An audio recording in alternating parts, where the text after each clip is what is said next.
ब्रह्ममुरारिसुरार्चितलिङ्गं निर्मलभासितशोभितलिङ्गम्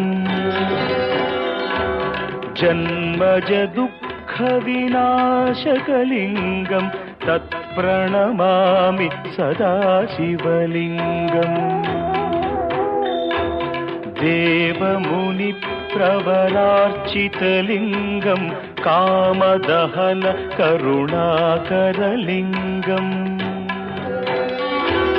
रावणदर्पविनाशकलिङ्गं तत्प्रणमामि सदा शिवलिङ्गम्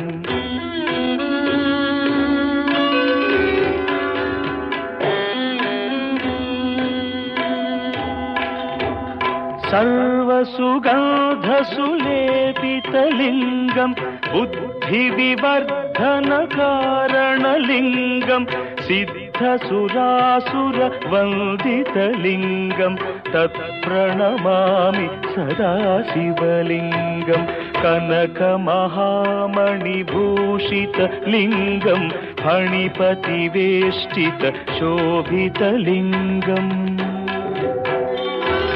दक्षसुयज्ञविनाशनलिङ्गं तत्प्रणमामि सदा शिवलिङ्गम्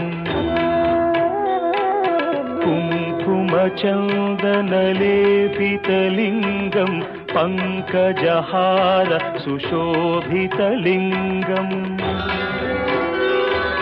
सञ्चितपापविनाशनलिङ्गं तत्प्रणमामि सदा शिवलिङ्गम्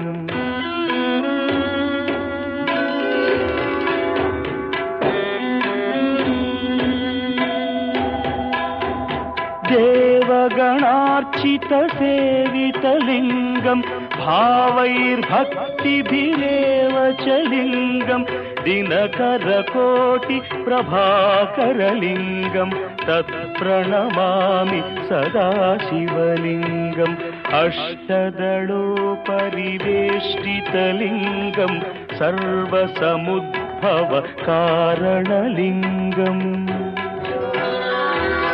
अष्टदरिद्रविनाशनलिङ्गं तत्प्रणमामि सदा शिवलिङ्गम् सुरगुरुसुरवरपूजितलिङ्गं सुरवनपुष्प सदार्चितलिङ्गम्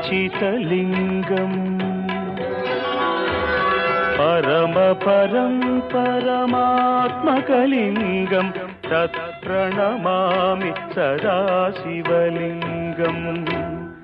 लिङ्गाष्टकमिदं पुण्यं यः पठेच्छिवसन्निधौ शिवलोकमवाप्नोति शिवेन सह मोदते।